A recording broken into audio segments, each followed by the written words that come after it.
The views and opinions expressed in this podcast are simply that, opinions. All are presumed innocent until proven otherwise in a court of law.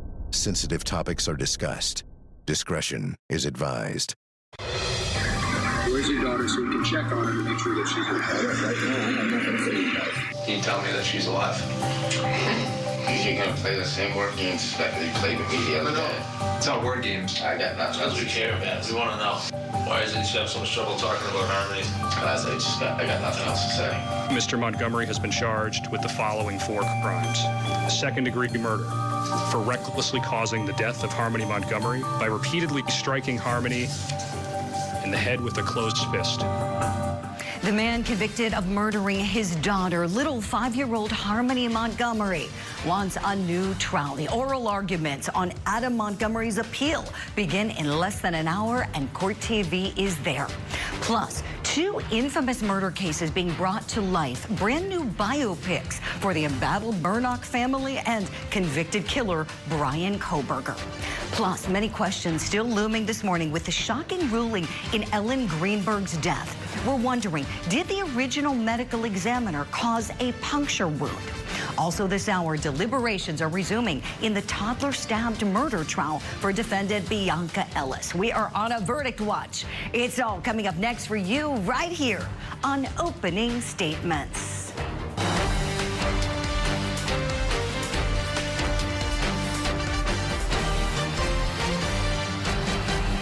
Good Wednesday morning to you. Welcome to Opening Statements. I'm Julie Grant. Are you ready for some coffee and some court? We got a great show planned, so let's get it started as we always do. Grab that cup of coffee. It's time for my opening statement.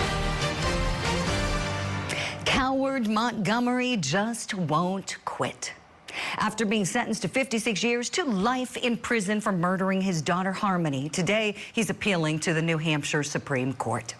This lying, spineless, heartless, sociopathic, sorry excuse for a father should thank his lucky stars that New Hampshire doesn't have the death penalty, because he deserved it. Autumn Montgomery beat his 5-year-old daughter Harmony to death. Harmony's last moments of her life were spent terrified and suffering, hearing her own father screaming and swearing at her to shut up because she couldn't stop crying from the beating that he inflicted on her. Think about that, my friends. Thinking about what he did to his daughter Harmony makes me want to cry. After he killed his beautiful little girl, he then disposed of her body like she was yesterday's trash. And now, that animal doesn't even have the decency to show law enforcement where he left her body, so that she could be brought back home to have a proper burial and a proper gravesite. No, instead this selfish, evil murderer is trying to get his conviction overturned. What a coward. Go cry to the court. I think that piece of garbage should never again see the light of day, and he has only himself to blame. Little Harmony deserved far better, and he deserves far worse than the sentence that he got. That's my opening statement, and let me know if you like it. Right now, it's time for your daily docket. I moved, and she stabbed him in the side of his face. And then she stabbed me. Take a minute and ask a question. In Ohio, we've got the fate of defendant Bianca Ellis now in the hands of the jury. Deliberations resuming at 8:30 a.m. Eastern Time in the toddler-stabbed murder case. In Florida, we've got the defense's case continuing in the toxic relationship murder trial. Defendant Daisy Link might take the stand today. Court's going to get underway at 10:30 a.m. Eastern.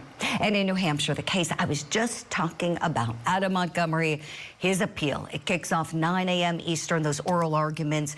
The New Hampshire Supreme Court set to hear them today. So let's talk about it. So this guy convicted in the murder of his 5-year-old daughter, Harmony, sentenced to 56 years to life in prison. And earlier this year, his attorneys filed that appeal for him. They're citing 3 errors: the court's failure to sever the assault and murder charges evidence of past abuse that was admitted into case evidence, and Harmony's interaction with police in Autumn Montgomery's interaction with police, I should say, in 2021 that was shown to the jury. Let's take a look at some of that video. Here we go. You're not in trouble. Nobody said you're losing your daughter. Okay. So I want to make that clear. So all you know, I have my body cam on, just like everybody else is being on your report. So you just need to find out where she is. That's all I'm concerned about. You're not in any trouble right now that I know of. Okay. We have no warrants. Okay. So where's your daughter so we can check on her to make sure that she's okay? Right now, I have nothing to say to you guys. But that's not what I'm just asking where she is. I have nothing to say. So you don't care if your daughter's okay or not? I do. I listen, I have nothing to say. Now, we should point out that jurors saw the video with no audio during the trial. So there were some safeguards that were put into place. But let's talk about what the chances are of his conviction being overturned. Here to talk about it in the studio, I'm so happy to have celebrity attorney Randy Kessler, and joining us remotely, criminal defense attorney and former prosecutor Franz Borchardt. Good morning to you, gentlemen. All right, what are the chances this animal has on appeal? Randy, would you start us off, please? This animal. Well, I'm so glad you're here and you're not my opposing counsel, because you don't sugarcoat anything, Julie. Oh my gosh. You know, what's he got to lose? It's one of those, you know, if he's got a 0.0001% chance to get out and to get a new trial, you try it. I don't see anything. I don't know what the basis of it is. We're not seeing a lot of reporting about what the real appeal issue is. I don't see it. I haven't seen anything to make me think he's going to win an appeal. You never know. Right. You know, I think he just is doing it because he can do it. Why not? He has very good lawyers. He didn't even show up for his trial. Franz Borchardt, I know you remember that. The guy didn't even bother to show up. Too much of a coward. And with respect to issue number one, the joinder of the assault case when he assaulted Harmony in July with her murder case when he murdered her in December, same year, he was the one who initially filed the motion to join the cases. It was him. Franz, what do you think? Look, sometimes you throw stuff against the wall and it sticks, and most of the time it doesn't. And I could not agree more. He loses nothing. After the appeal is denied, then it will be a post-conviction relief. My attorneys were horrible. This is the system. And for better or for worse, and mostly for better, we want him to exercise his appeal. We want the conviction to be solidified and affirmed. So kudos to him for using his rights. But I just don't, I agree. I don't see any real appellate issues. The one I kind of liked was the jury being shown something that they shouldn't have been shown, in the sense of the right to remain silent, his exercising of the I don't have anything to say to you guys. But if the volume's down, I don't really, it's his body language, his casual smoking the cigarette. I think that's fair game. So I don't see this going well for him, but who knows? Yeah, I appreciate it, Franz. So let's take a look at what Franz was just talking about here. So we have this clip, body camera footage shown to the jury. He's claiming showing the video, even without the audio, violates his right to remain silent. Let's take a look. Your ex, Crystal, I did talk to her. She's like not mad at you. She's just kind of concerned. She hasn't seen the video. So that's why the bells must have started going off and people fall off, is the word. You know what I mean? So I don't know her that well. I know you better. I only met her once, so I don't know what type of woman, kind of woman she. She's crazy. When's the last time you had to talk to her? 2 years ago. 2 years ago? Yeah. She's crazy. Oh, that sounds like something an abuser says, right? Always blame the partner that they're abusing. We know he abused Kayla, Randy. We know that. So here we see the clip with the audio because we have it at Court TV, right? And our courties have seen it. Randy, what do you think? Should the court have a problem with this video shown? It's so minuscule in the mountain of evidence against this guy that I don't think it really matters. It's not going to make a difference. It would not have moved the needle. But also, he's conversing. He's talking. It wasn't like they showed up and he said, I've been told and I'd like to speak to my lawyer. He should have been a little more polite. He looks guilty, but I don't think that's enough to move it. I cannot imagine that's a grounds for appeal that the appellate court would consider. Sure. You know, and you got me thinking as you were talking, Randy, if this was like he resisted arrest or some crazy scene, right, Franz, where, you know, okay, he's acting up. Yeah, sure, we're not going to show the jury that makes him look violent, and he is violent. Like Randy said, he's just talking. He's standing there. I think that's pretty weak. I don't know. What do you think, Franz, taking a look at it again? So the fact that they did not get to listen to it is going to be what denies his motion to appeal. There's some good Supreme Court case law, Julie, that says you have to invoke clearly and unequivocally your constitutional right to remain silent.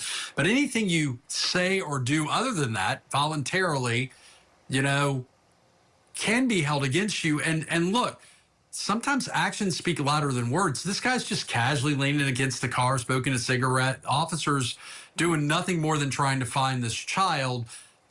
That, to me, is more damaging than anything he says. And I think that it's fair game. And I think I have no problem with them appealing. It's showing. I just think it's not going to lead to anywhere. Franz, great points. Thank you. Let's take a look at a clip from Kayla Montgomery where she's describing what coward Adam Montgomery did after he beat Harmony to death. Did you see him put Harmony in that duffel bag? Yes. How did he put her in there, Kayla?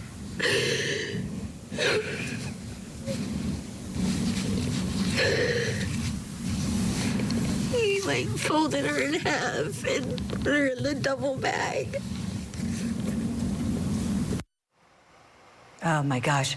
And Randy, before he did that, oh, I know, it makes you want to cry thinking what happened to this poor child. Before he realized that she was dead, you know, he inflicted this horrible beating on her. Just a little reminder, they go and they get high. They go to Burger King, they go and they get their dope, they get high as a kite, and then when she's no longer making noises, they realize she's dead, and that's when he, as Kayla said, folded this child, this precious child, up like a piece of, you know, garbage and put her in a duffel bag that he carried around for an extended period of time. Randy, the court knows these facts, do they not? These justices that are hearing arguments today. Yeah, it's not the same. They have to read a record. They don't see the live testimony. But all I can hear, in my mind, is your opening statement, right? I mean, that's got to be the way that they feel. Everybody feels that way. They got to be, you know, professional and look like they're playing the part of the wise judges. But yeah, this just tugs at you. You could not really orchestrate too many more facts that would tug at your heartstrings than what this guy did to this little child. I mean, just, yeah. I mean, they're ruling on the law. They've got to look at what the law says. They don't rule on, I don't like him, I didn't like him, he's a bad guy. They have to rule on, did the judge violate any rules of evidence? Did the judge let in some evidence the judge shouldn't have? Or did the judge keep out evidence that should have come in? That's basically their job. I don't see any basis for an appeal still. Randy, thank you. Great points. Franz, let me ask you about this one issue they're raising with regards to the separate incidents. July, when he beat Harmony, gave her a black eye. People saw it. Children Family Services was called, did nothing about it. That's a whole nother story. But in December, then he beats her and murders her. And these were two separate cases that he filed a motion to join. And then he decided to file a motion to sever them. The court said, they're staying together. Prosecutors said there are grounds for them to stay together because they're entirely separate incidents. We're not saying the July beating caused the December death. Do you think that was a court error to allow all of it in? Okay, tell us why, Franz. So many states, when it comes to sexual assault or domestic violence, and we already have laws, Julie, that let in other crimes evidence. So let's say for the second that he's right that they're separate. It still shows a pattern of behavior, right? Violence towards the child and violence in general. So I think that it's insulated in that regard. You know, we call it other crimes evidence, or specifically a domestic other crimes evidence. It comes in based on that. The other issue is I think there's a straight-faced argument for this is all continuous action, what we call res gesti. I think there's an argument for this is all the same crime. Even if it's separate, it's really the same crime, and you can't kind of throw the baby out with the bathwater on that. So I think that that's insulated. Now, it certainly doesn't help him that in the beginning he's like, no, put these together. That doesn't help. That's a problem for him. Optically, it's a problem for him, and legally, it's a problem for him. So again, issue to throw against the wall for an appeal, sure. I just don't think that yields any fruit for him. Excellent points you both made. We'll continue following this one. As I mentioned off the top of the show, we're there. We're going to be there all morning long and bringing you these oral arguments. I'm so glad we have Franz and Randy here today, and you at home, stand by. Here's what's coming up next for you on Opening Statements. Do you love Paul? Did I love him? Like no other. He and Buster. Do you understand that by entering the guilty plea in this case, you would be giving up your right to appeal any decision this court made, as well as your sentence? Yes. Trending in true crime, brand new biopics of two infamous murder cases. Plus, we're spotlighting the shocking medical examiner's ruling in Ellen Greenberg's death. Could there be puncture wounds made at the original review?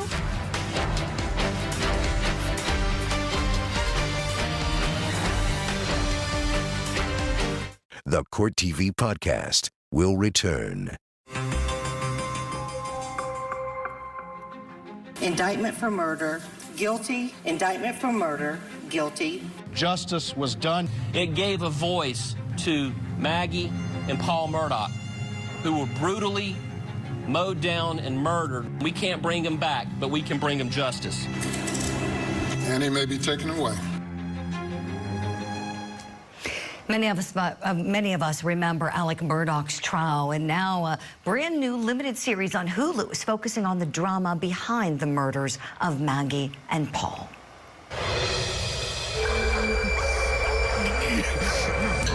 This is Alec Murdaugh. I need police and an ambulance immediately. Looking back, sometimes I feel like I'm living a life I never was supposed to live. Murdaugh, Death in the Family, releases on the streaming platform today. The first 3 episodes of an 8-part series are available to watch on Hulu and on Disney+. For decades, the Murdaugh family name was known as a legal dynasty in the Palmetto State. But now, ever since Alec Murdaugh's trial, his name is now tied to lies, embezzlement, and double murder, all elements of this TV drama. So we're asking, what part of the series are you most interested in seeing? Let's bring in our power panel. Still with me in the studio, a celebrity attorney, Randy Kessler, practices family law. He's also a professor as well. Joining me remotely, criminal defense attorney and former prosecutor Franz Borghardt, and remotely retired FBI special agent and firearms expert Jennifer Coffindaffer. Good morning to you all. All right, so what part of this are you all most interested to see? Ladies first. Jen, start us off. Hi, Julie. Good morning, everyone. I'm most interested to see how they paint that relationship with Buster. Remember, if you're talking about a family annihilator, Buster gets off without being murdered. And I remember that there was information that he was actually supposedly being lured back home and didn't go back home. I'm wondering how exactly they're going to couch that situation. Ooh, that's good, Jen. All right, Randy, to you next, please. What are you most interested in? So you may not like my answer, but I'm a family lawyer, right? And I'm thinking about the family dynamics. You know, it's the old days, you would read a book and then go see the movie. And then you started getting lazy, you'd see the movie, and maybe you'd read the book. This is, you know, incredible because the real episodes, the real life story happened, and now they're reconstructing it. I want to see the editing. I want to see how they weave the pieces together. The teaser was amazing, so I can't wait to watch. Ooh, that's a good answer. The family dynamics. Yes, from the family law expert here. Thank you much. Franz, last but not least, what are you most interested in seeing, please? So I enjoy a good old-fashioned spiral out of control, and I'm hoping that they kind of paint him in what we believe he is, which is this is a guy that had everything, every opportunity, and he just financially he spirals, commits crimes against clients, commits murder.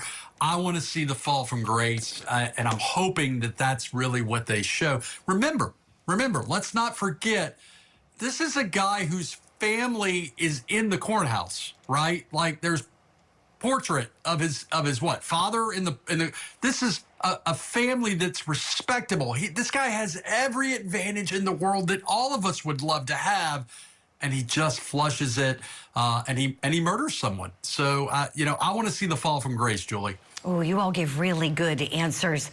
I'm going to say I'm interested in seeing the work of the reporters in this because two of them, big shouts, they're friends of the show, Mandy Matney and Liz Farrell, wonderful, brilliant ladies who did such great work reporting on the Murdochs when nobody was talking about it. Before anybody ever knew what was going on, they really had their fingers on the pulse of something bad is happening here, and they're both portrayed in the series. So I'm looking forward to that. So that being said, there's another series that is grabbing the headlines in the true crime world. So let's turn to that. A new movie centered around Idaho student murders killer Bryan Kohberger. Detectives arrested 28-year-old Bryan Christopher Kohberger on a warrant for murders of Ethan, Zena, Madison, and Kaylee. He was stalking them. He was hunting them. You could tell there was something off about him. A quadruple homicide in Moscow, Idaho. It's just unheard of. This is our home. This is our university. This is our community. These murders have shaken our community, and no arrest will ever bring back these young students. This was a violation of everything. Lifetime set to release a movie based on what took place that day back in November of 2022 in Moscow, Idaho. Ripped from the headlines is the series of movies which will air on the Lifetime network, focusing on true crime and other newsworthy events. And the Idaho murders case will soon be its newest story. Actor Miles Mary has been cast to play convicted killer Bryan Kohberger. The production is expected to begin filming this month. And the question we have for our power panel on this one is, we're wondering, is it too soon for a movie on this one? Randy Kessler, let me begin with you. Your thoughts, please. It's always too soon, right? You can always talk about we're trivializing it. You're going to have to put in some filler, and you're going to have to make some leaps of faith. Yes, it's too soon. But what's fascinating, just like Franz said, the fall from grace for Murdoch, and the ascent to notoriety for this guy. You know, what makes somebody powerful and famous fall from grace? What makes somebody who nobody knows want to be there? Hopefully they shed some light on that, because that's what we all want to know. What would make somebody do this? We're all striving to understand that. You know, I don't think it's too soon. It's in the news. We're curious about it. I want to know more. Definitely. I have a statement from the Gonsalves family that was given to Ashley Banfield last night on her show, Banfield, on News Nation. Steve Gonsalves appeared saying, this is like a movie, and it's shocking to know that somebody feels that confident they can just tell your story about your child. It seems like somebody's just reaching into your house and stealing your life and putting it on the screen. We've experienced this in real time, and it's very, very much far from something that's specifically made for an entertainment purpose. I think that's the part that's the hardest for me to get over. And this was from Olivia Gonsalves, the second quote there. So Olivia and her dad, Steve, Kaylee's sister, Kaylee's father, Jen Coffindeffer, let me go to you for some thoughts on the family's sentiments. You know, I actually mimicked that. That was the first thought. This is so early, and I was thinking about the scenes that they're going to have of the actual murder, and, you know, it's going to be horrific because no matter what you can see on TV now is unbelievable in terms of how graphic it is. And I like when he said they were stealing really their life, their story, and what they've suffered. I think it is way too early, but no, I'm not at all surprised. I just hate to see this for all four families. Oh, I know you do, Jen. I know you do. I hate seeing them hurt anymore. And there is such an appetite for the information, right? They wouldn't be making the movie if there wasn't an appetite for it. Franz, your thoughts, please, on the timing of it. Well, the timing seems terrible, especially now that we have a statement from the surviving victims' family members, or the surviving family members of the victims. They weren't, it doesn't look like they were consulted or on board with this, so that's terrible. And secondly, for some reason, Julie, I get a little bit more squeamish about this kind of a documentary movie, only because I don't want him to be celebrated and I don't want it to be glamorized what he's done. I don't want someone else thinking, well, I can become famous if I do what he did. And that is what makes me, this is the other side of true crime. True crime can help the community of true crime, podcasting, investigations can help solve crimes, but it can also potentially cause harm to the victim's family members. And I don't want others being inspired by his behavior. Bravo, Franz, you said that so perfectly. Thank you for that. We'll leave it there for now. Our power panel staying with us. Want you to do the same at home, please. You can get some more coffee if you like. When we come back, we're going to break down the autopsy report. I've got it here. In the mysterious death of Ellen Greenberg, could the medical examiner who originally did the autopsy have caused a puncture wound in her spine? What? We'll talk about that. Plus, she told me when I interviewed her on June 12th of this year that her rage caused the stabbings. Rage took control of her to make her do the, quote, wrong thing. was defendant Bianca Ellis insane when she stabbed to death 3-year-old Julian Wood? We are on a verdict watch together this morning.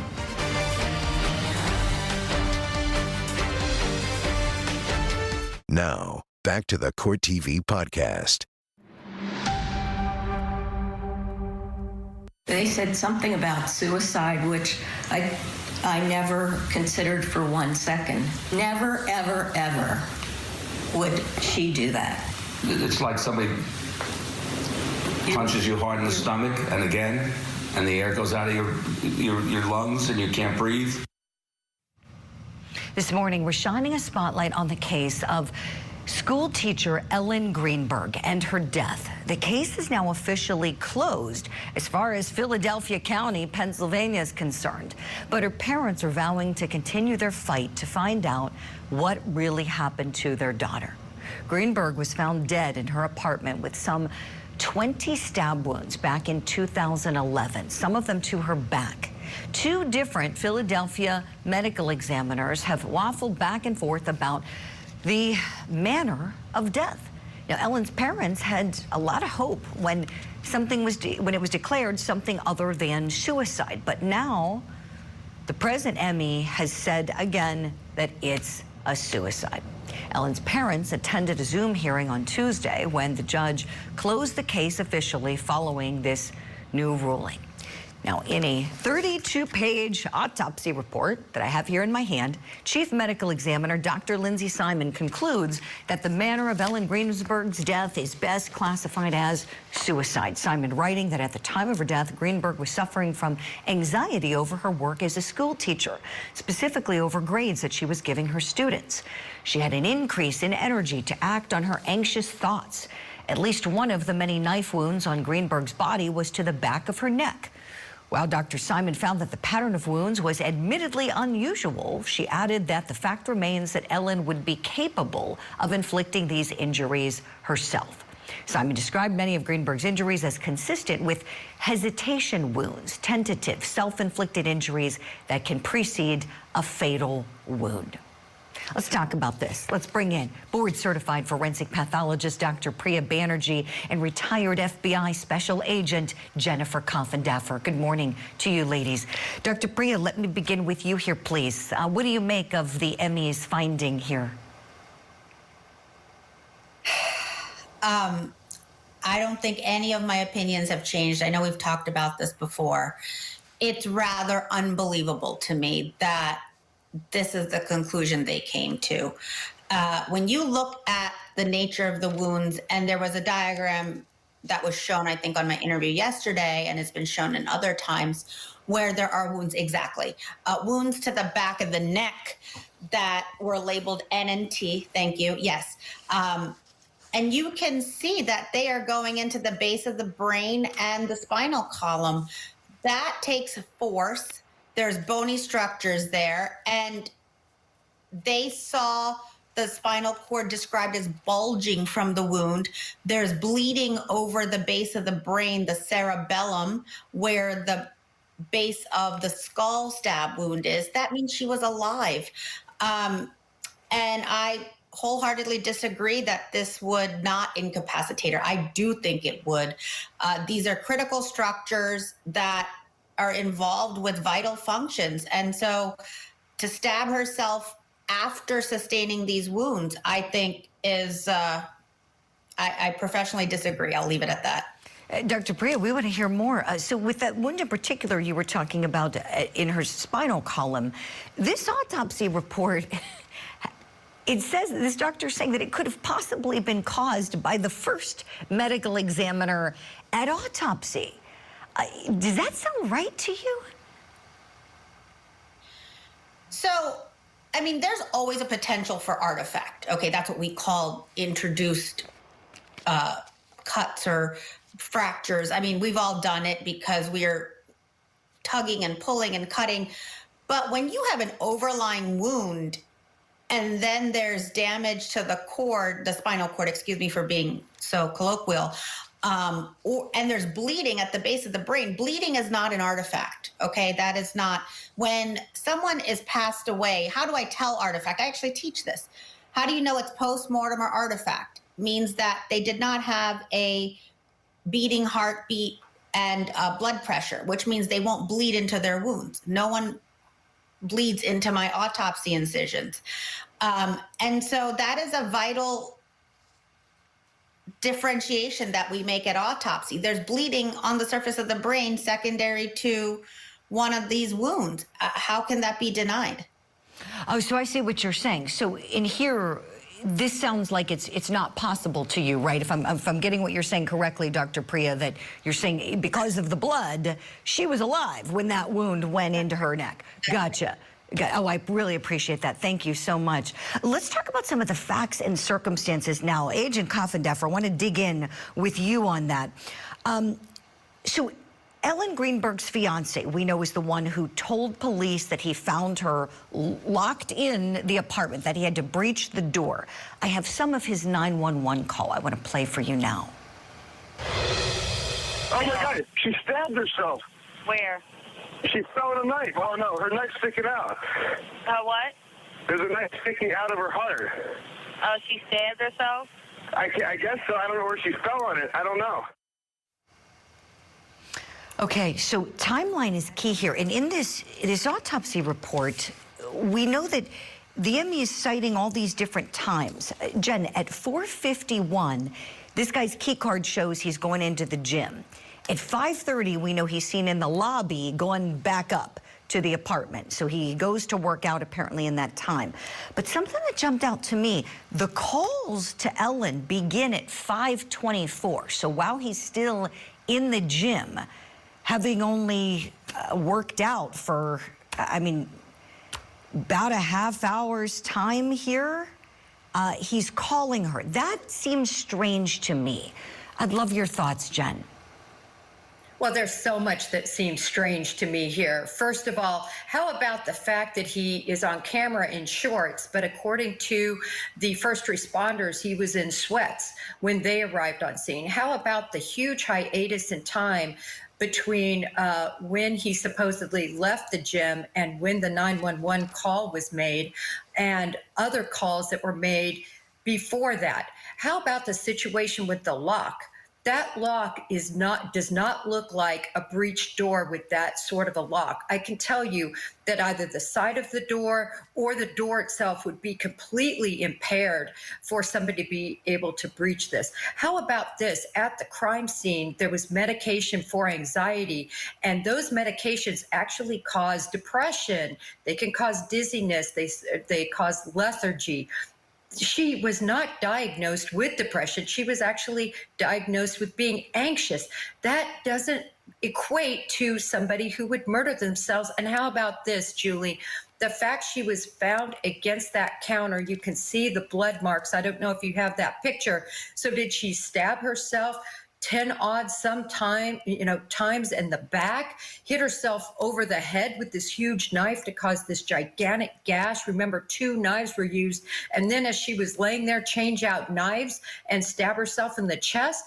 This completely, to me, shows a stage scene. I am so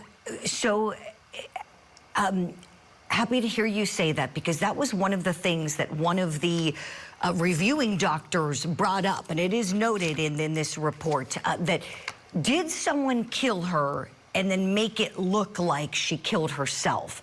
Jen, you're saying this scene indicates that to you. What's the biggest tell? Is it the body positioning, the blood? What would you say is the giveaway for you that could be what happened here? Well, start from, for me, beginning to end, that lock that looks staged.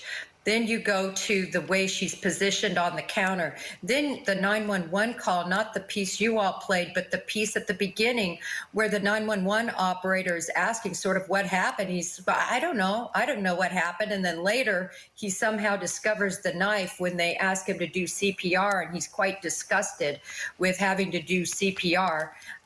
So that's when he finally sees the knife. And then you go from these smudge marks on the back of the cabinetry, and it doesn't make any sense to be able to inflict these wounds and have this crime scene and blood pattern have this particular face to it. Boy, this is such great insight you're giving us. Jen, thank you for all of that. Dr. Priya, when I look at some of the consultative reports that were reviewed by this ME, Dr. Simon, who issued this one, we got some really famous names. We have Dr. Cyril Wecht, we have Dr. Henry Lee, among others, on this list.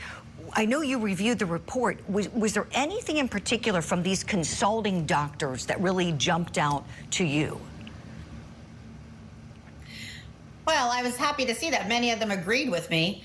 That they are also suspicious that the pattern of injury, the locations, as discussed, are very abnormal and not inconsistent with suicide. I think many of them have agreed that independently so. I have not seen their reports. I'm just reading the excerpts that are contained within this 32-page document, but that they also feel that this is a homicide.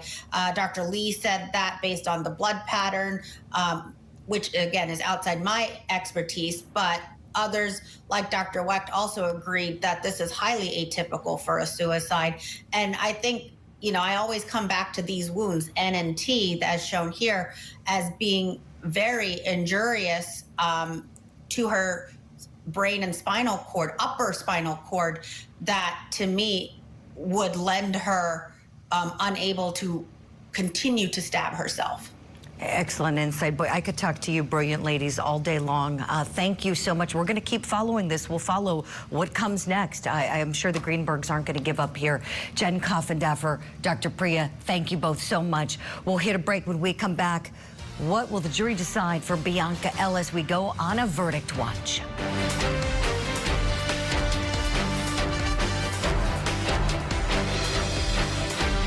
This is the Court TV podcast.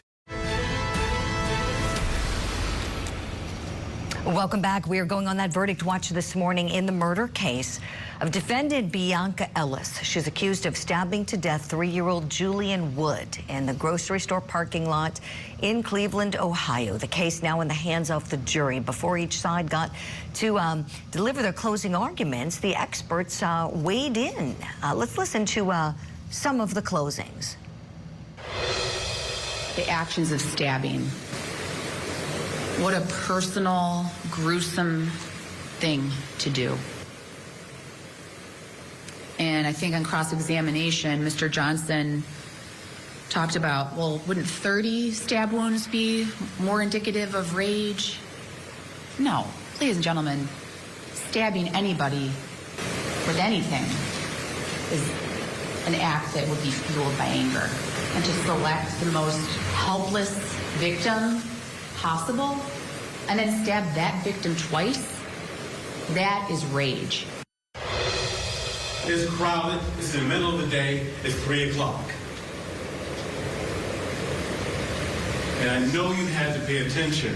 When she's walking with the knife, When she enters the store and she walks past what appears to be an elderly gentleman, woman coming, none of those people get stabbed, despite her motive being rage. All right, that was a little sampling of the closings. The jury out for about an hour, deliberating on Tuesday. They're going to pick back up any minute now, so we'll pop that verdict clock up when they do. Let's talk about how the closings and the expert testimony tipped the scales of justice. This isn't a case of who done it. We know who did it, but what was her mental state at the time? Let's bring in celebrity attorney. He's practices family law. He's also a professor as well. Randy Kessler is here. All right, so who do you think, I suppose, whose argument resonates more with the jury? So I watched the closings, and it was fascinating. And this is really not a case, like you said, about who done it. You want to take emotions out of trials. It should be fact-based. Did somebody do it or not? This is the exact opposite. This is really, you know, was she insane at the time she did it? Did she know right from wrong? I think all that's out the window. I think it's going to, and they were very passionate arguments. It's going to be a question of, I don't care if she was crazy or not, this lady shouldn't walk the streets again, or we need to help this person who's mentally ill. I mean, that's going to be the decision. It's totally not a typical murder case. Do we give sympathy to somebody who's got some mental deficiencies? They all acknowledge she's schizophrenic. Or do we say, I don't care what her mental deficiency is, I'm not going to give any excuse. She's getting locked away. I mean, that's what it comes down to for me. Right, right. I think you hit the nail on the head, Randy. It's like the human part of it. That's what's really going to resonate with the jury. And these lawyers were good. I mean, both lawyers were. They refocused the jury from the defense, especially when you have a case like that, and you say, when I saw this, he started off his closing with, I saw this and I thought, what does this world come to when somebody would kill a little child like that? He owned it. He said, this is our client. But, and then you move on and you pivot to, the law provides an escape plan. She chose to plead not guilty by reason of insanity, and we have to follow the law. And then he played that card, and it's going to be interesting. Yeah, exactly. You mentioned the good lawyering. To me, her attorney, Fernando Mack, was sensational. The way, you know, he owned this and he kind of wove in his own, like, look, when I saw this on the news, I'm thinking, oh my gosh, you know, this is terrible. And then he goes, then I reviewed the case. And so I really felt like he is really a superstar, connected with that jury very well. How much does that matter, Randy? Oh, you've got to get credibility. I mean, the jury's not going to listen to anything you say. If you say, my client's a good person, she didn't do this, I don't know what happened, forget it. I'm just going to listen to the other side. But when you start to bond with that person, and all of a sudden, you can empathize with the lawyer. He sees this horrible crime on TV. He's devastated like everybody else. And then he's tasked with the duty of putting up a defense. It gives you respect for the system. Whether she's convicted or not, at least she had a great defense. Yes, she sure did. She sure did. Boy, they looked out for her. I don't think there's anything more they could have done at this point. That's the goal, right? When you humanize her, you personalize her, and you put it in the hands of the jury. Exactly. That's how you do trial practice. That's what you teach, my friend. Well, boy, we were so fortunate to have you have some time for us this morning. Thank you, Randy Kessler. I just saw you on Housewives. I was binging some Real Housewives of Atlanta season 16, hey, and good on that all show. the celebs consult you on. I like this show, but I like to watch that one too in my spare time. Thank you so much for everything, and thank you at home for being with us. That is all for this episode of Opening Statements. You can watch the episode. You can share it again with your friends. We pop them up every day on courttv.com. See that little red shows tab? Just click it there. That's all for this episode of Opening Statements, my friends. I'm your host, Julie Grant, and it's been great being with you. On this show, I am calling out any pants on fire moments in our big trials and true crime stories, and I want you to come along with me. Opening Statements is live every weekday morning at 8 a.m. Eastern on Court TV. Thank you for downloading this episode. Please subscribe, leave a review, and share it with your friends. You can watch past shows anytime you like on courttv.com.